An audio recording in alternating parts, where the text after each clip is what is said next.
Hi, welcome to Family Sense. Family Sense is dedicated to equipping every man, every woman, every husband, every wife with practical wisdom on family and marriage, especially in these toughest times.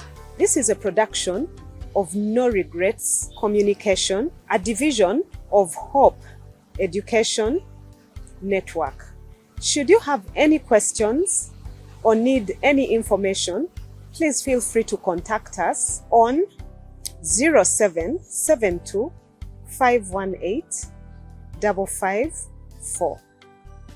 You can also contact us on 0754 734 738. You can also email us on noregrets@counselor.com. Right now, join in for insights from today's session. God bless you.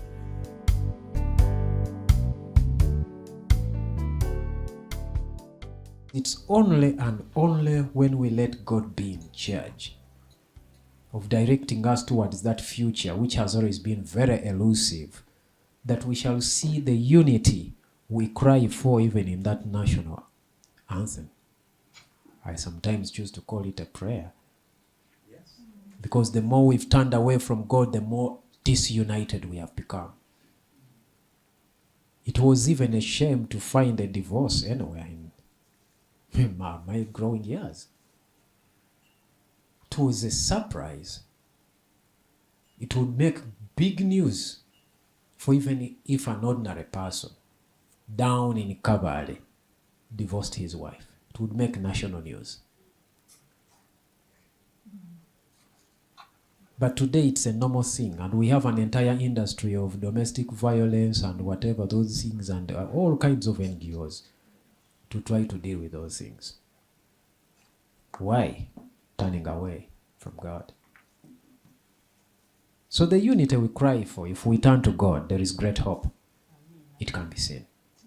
The freedom we cry for, and most importantly, freedom of our spirits, freedom of mind. The mind be free, for you shall know the truth, and the truth will set you what? Free. You cannot be free without truth. The mind gets clogged, gets broken, gets torn into pieces, gets confused without truth. I don't know whether you have any witness of the truth allowing you to see things more clearly. And with the freedom of seeing the truth, we are able to receive liberty for our souls. And together, we can stand. And so, in that, I believe we can do. And the truth should be shared so clearly, no mysteries. I don't know whether we are speaking mysteries. When we talk economy being this, is this a mystery? And really economy, what else can you talk about in an economy outside of that?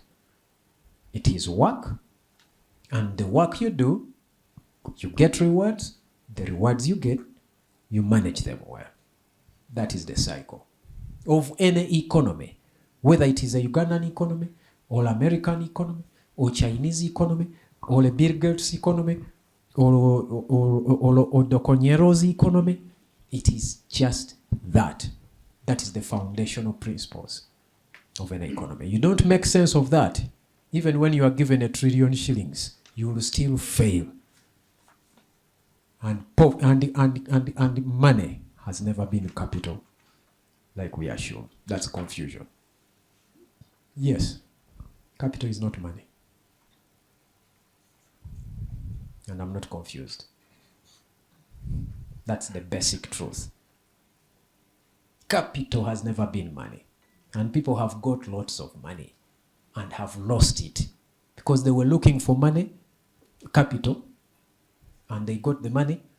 They try out things, they fail, they lose them, they even wonder what happened.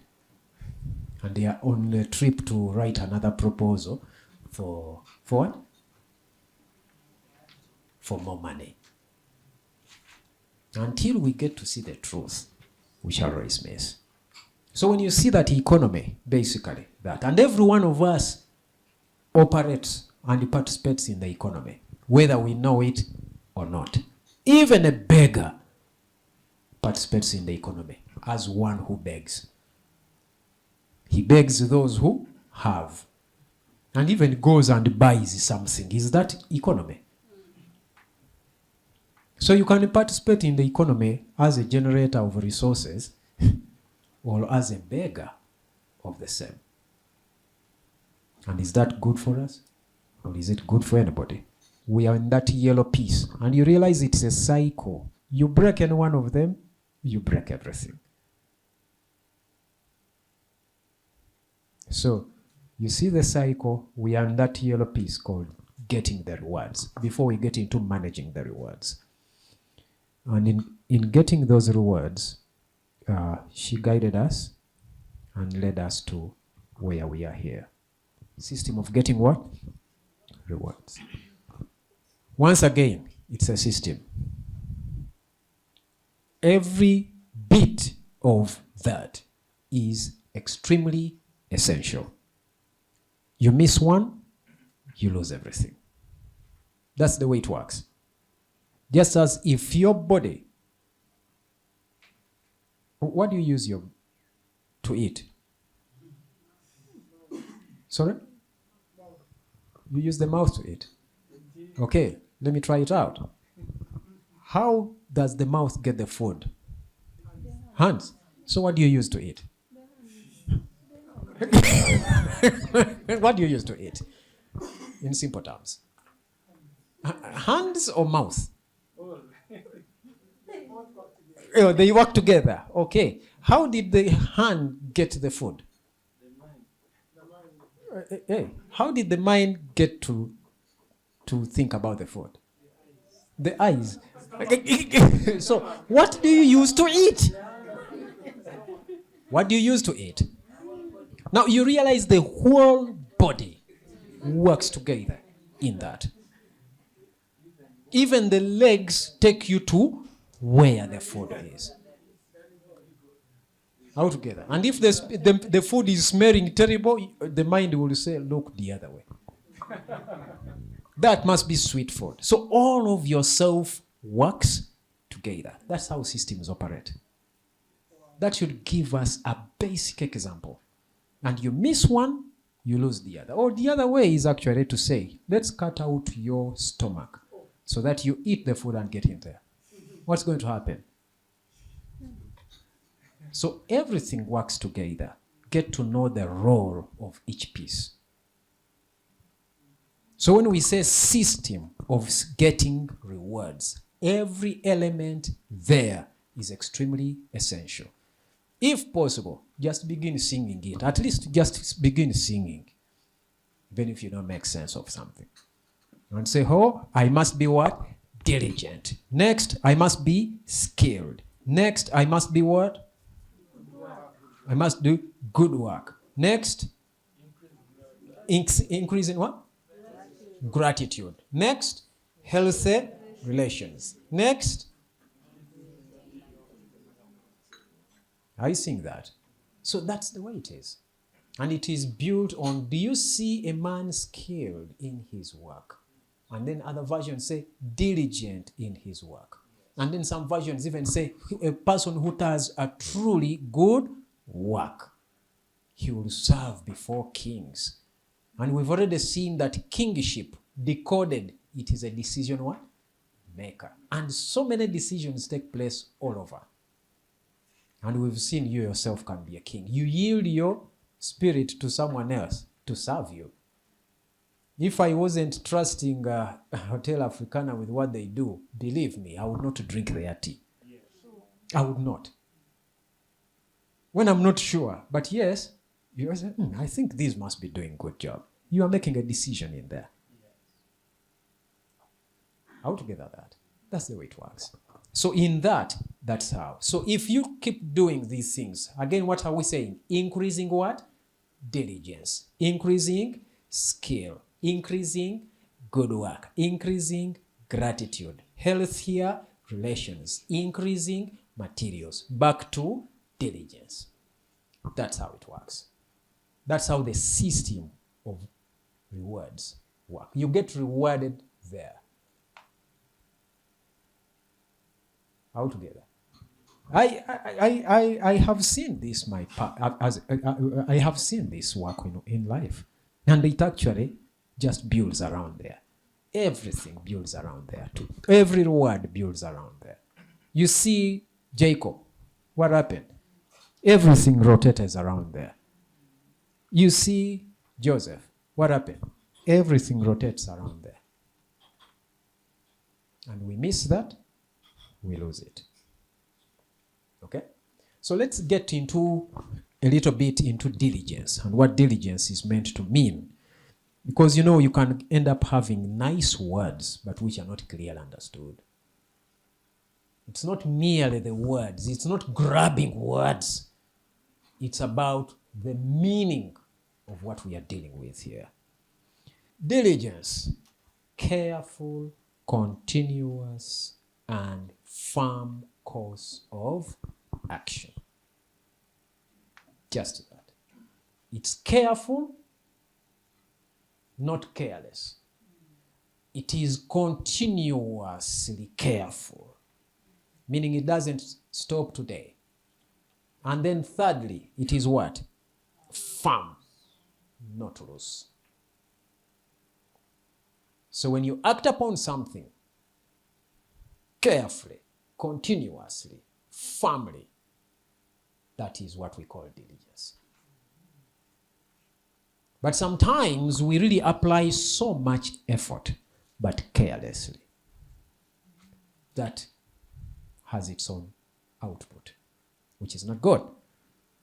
Sometimes we are careful, but not continuous. We fall on an accident of doing good.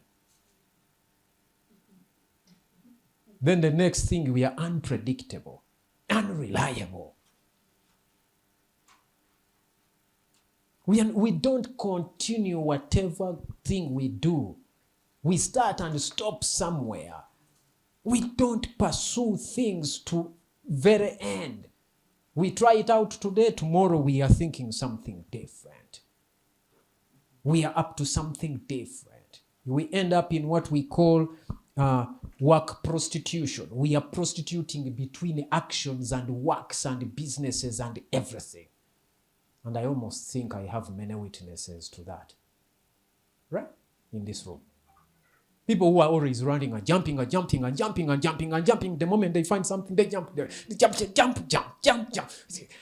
Come on, where are you and what are you up to? Very dangerous and destructive. Proverbs chapter 6. If we want to become truly diligent, we shall pick some lessons from some of the smallest animals in this world. Proverbs chapter 6, verse 6 up to verse 11. It says, "Go to the ant, you sluggard. Consider its ways and be wise." Go to the ant, you sluggard. Look at the way it does its work. Look at the pattern of its work. Just check it out. You go to the ant hill, right? Try to dig up and put a single hole like this and see how it responds. In less than a minute, soldiers come out who has attacked our kingdom, who is out to destroy us. In less than a minute, and they are ready to fight. Behind them are material carriers to rebuild what you have broken. Next, they are builders who are ready to put the material to where they fit. Give you 30 minutes. They've rebuilt bigger than what you cut away. That's how ants work. That's their work. So diligent, so alert. And moreover, we are told, and rightly so, that It has no commander. Nobody gives it commands. Go and do this. So what is it? It is self what? Commanding. It tells itself, I must go and do this. It sees what must be done. It goes ahead and does it.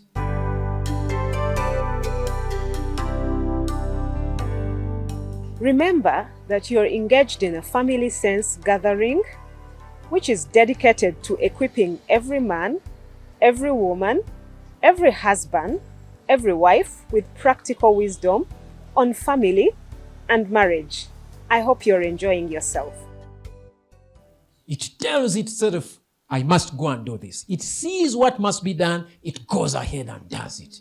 Doesn't wait for instructions. Oh, someone has come in there. We must rise up and do something there. Next, it has no overseer, someone to supervise it. It makes sure, am I doing well? Is my work neat? Is it thorough? Nobody to supervise the quality of its work. It is self what? Supervising.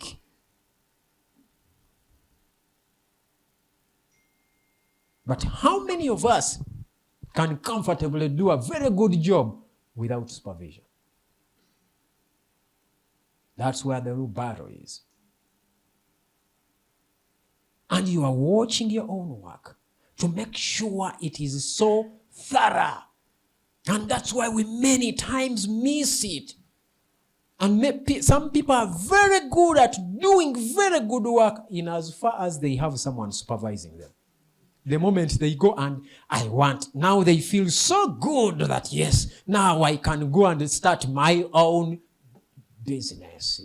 When they get there, they realize how poor they are at working because nobody is supervising. In as far as there is a supervisor, very wonderful. Without one watching over them to keep directing them, they come up for one of the worst they can ever be. Why? Nobody is telling them what to do. Nobody is supervising them. And finally, they have no what? No ruler to dictate to them, to force them to do anything. So they force themselves to do something. There are times when you don't feel like doing something. And let me tell you something. I face that a lot. I face that what? A lot. I feel like I don't want to do something. But then I say, this must be done. And I compel myself to do something. He who doesn't face that, you raise your hand.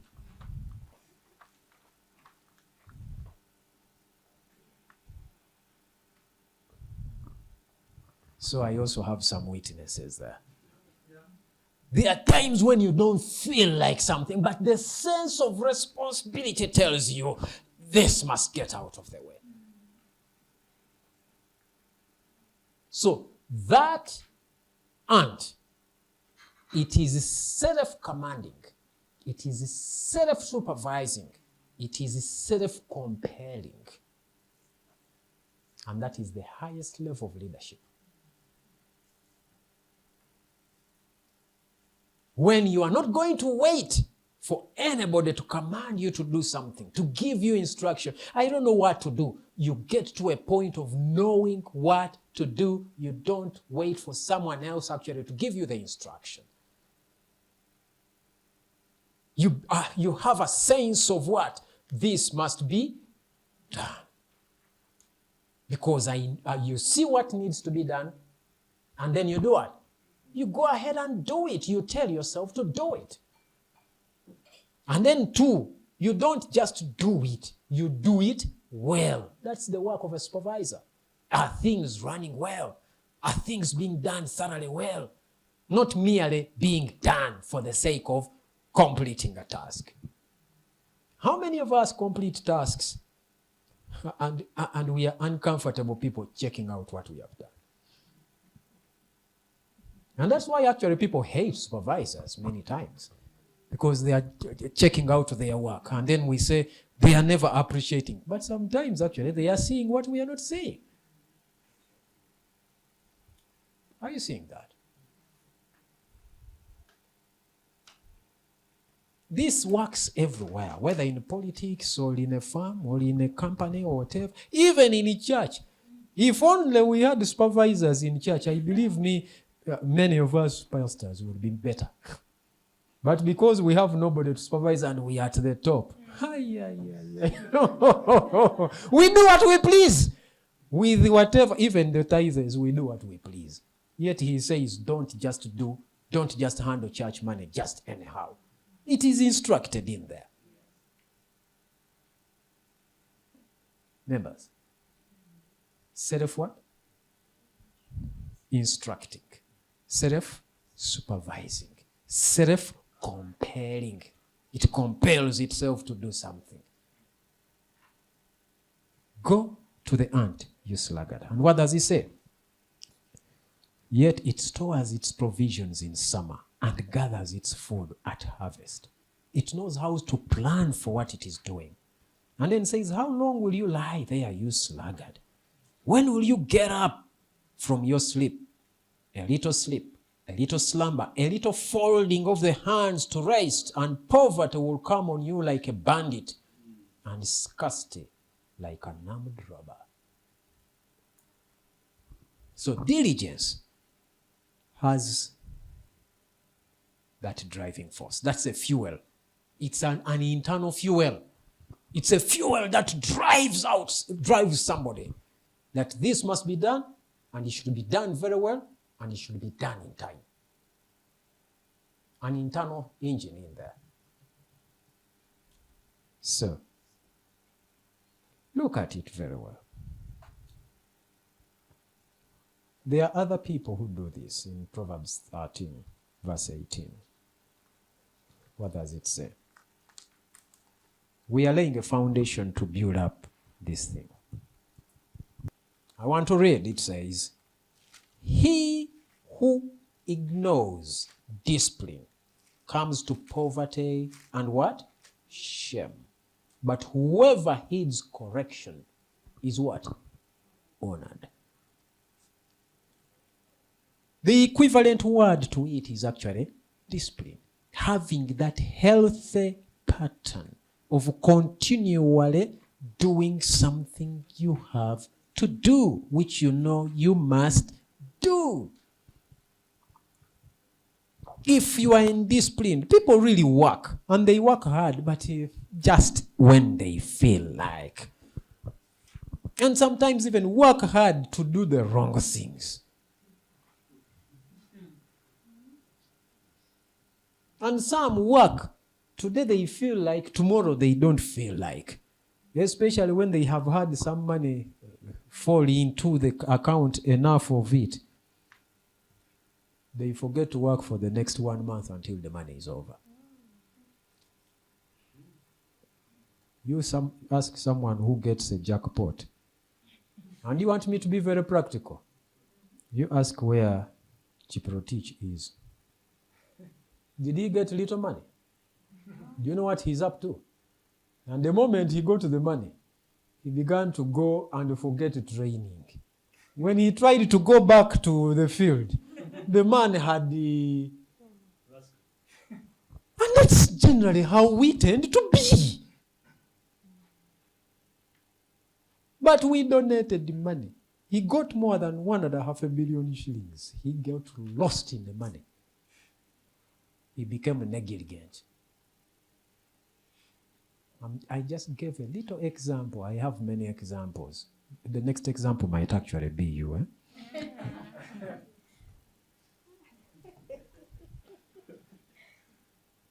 We are just getting small portions of the scripture. 14:23 Proverbs. It says, all hard work brings what? But mere talk leads only to what?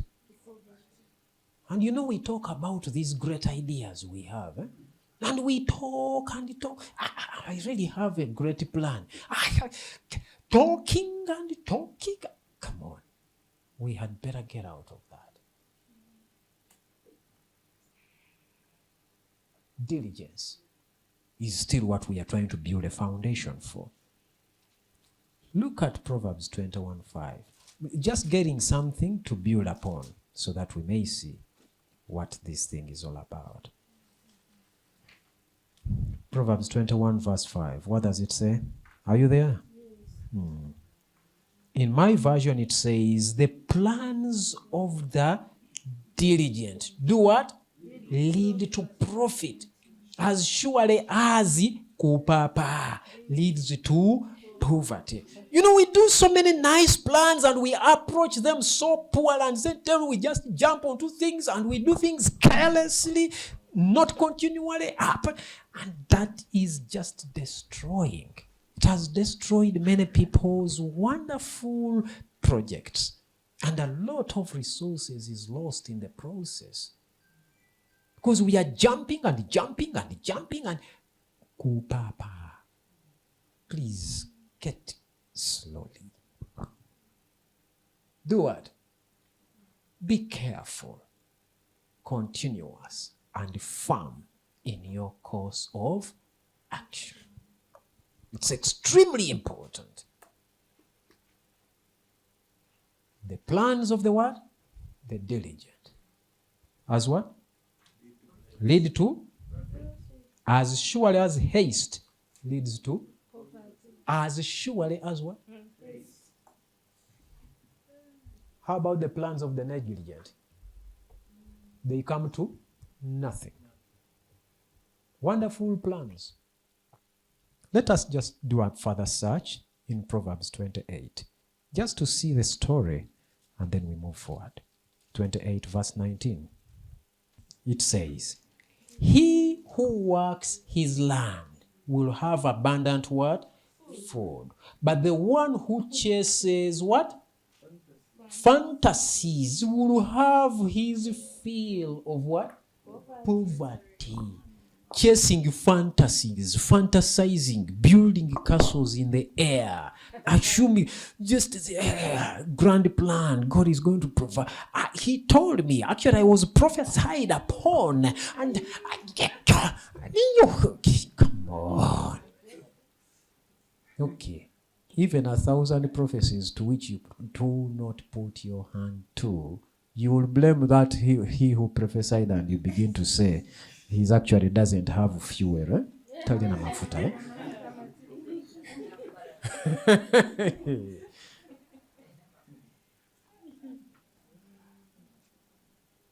Diligence is what we are talking about.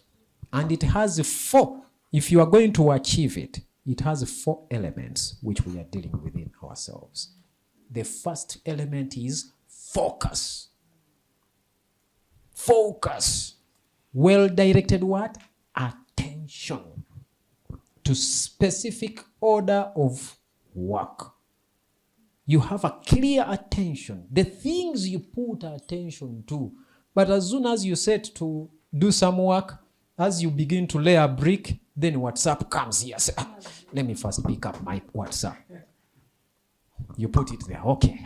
Then you laugh a little bit and you even put a smile. And then you move. As you do something, again, a phone comes and all those things.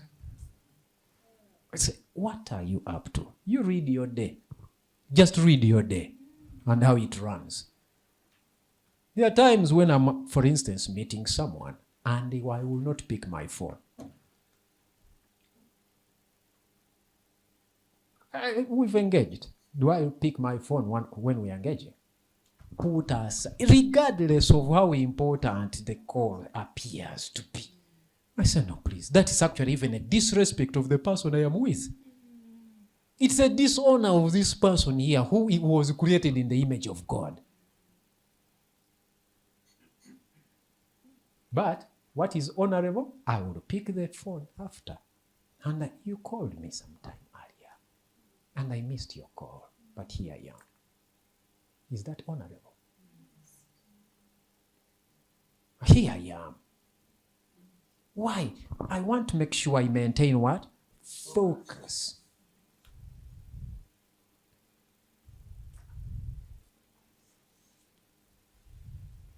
altogether.